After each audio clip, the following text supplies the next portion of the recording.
What's up YouTube, Capital G here, looking at a brand new XC coming out of the collector's pack in Japan called number 41 Baguska, and I have to say, whoever at Konami actually designed the artwork for this card, you are fucking legendary. As soon as I saw it, it put a smile on my face, and this is like the first time that I looked at a card and I could not have cared less if it was good, if it was amazing, if it was broken, if it was ass. I just looked at the artwork and I was like, I really want to have this card because it's so fucking legendary. Just look at it. It's like this big elephant creature and he is fucking hammered. This thing is drunk out of its mind. He's sitting there passed out. The guy is clearly an alcoholic and I just think that it's hilarious. He's got like the 40-ounce bottle. He's got all of these cans of beer and whatnot. Now it is something to note that a lot of people were saying, man, this card is going to get slaughtered by Konami and the TCG because they're going to censor the fuck out of this card. They're going to make him, you know, have like a milk carton in his hand or like one of those high-C juice boxes. They're gonna turn these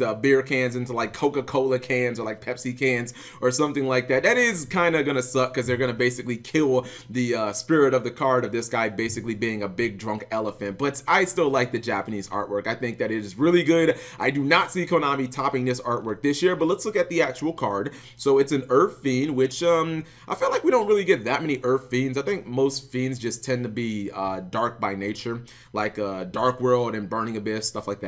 It's a rank 4, 2100 attack, 2000 defense.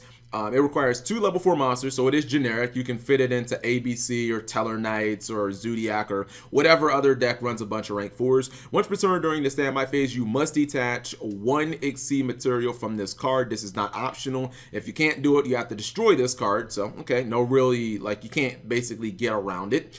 Let's see, effect number 1, this attack position card cannot be targeted or destroyed by your opponent's card effects. Alright, that's not bad. It's basically a Magic Spectre if it's in attack position. I mean, 2100 isn't the greatest for a rank 4, but I mean, we've seen things like Castell and 101 see play with less than 2500 attacks. So, you know, the fact that this guy can't be destroyed by card effects and he can't be targeted is actually pretty good for a monster this size. Effect number 2 is what I think is actually stronger. It's kind of, seems like it could be a really annoying effect. Effect number 2, while this card is in defense position, change all monsters on the field to defense position. Also negate the activated effects of all face-up defense position monsters on the field. So this is really annoying because it becomes basically like a giant lose one turn for the entire field. Like every single monster that gets summoned has to go to defense position and they have their effects negated. Like this is hella annoying. And I mean, if you can get this on the field and just keep it in defense for 2 turns, like that's a long time to stun your opponent. Now,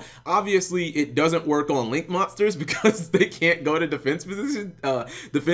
So basically, rest in pepperonis. If you're running a link deck, you don't have to worry about that. But I don't know. This card seems kind of fun, and obviously the artwork is very legendary. I like the fact that it is generic, and I don't know. It seems like a pretty decent card. I think that the defense position effect is probably more useful because it can just slow down a lot of like fast and powerful decks in the format. You guys, let me know what you think of this card. I think it's pretty decent. The first effect is okay. You know, I can see it being kind of useful, but I think the first effect would be a little more useful if it was like 24 to 2500 attack, because a 2500 attack Magic Spectre is like something you don't really want to fuck with. But you know, 2000 or 2100, you can just, you know, Utopia, the lightning it, or just any rank 4 can basically attack over it. But anyways, let me know what you guys think of the card. It does look like a Pokemon, as a lot of people are saying. I know someone's gonna comment that, like, Cap G, Yu-Gi-Oh stealing from Pokemon confirmed. Anyways, thank you guys for watching. As always, subscribe if you have not already.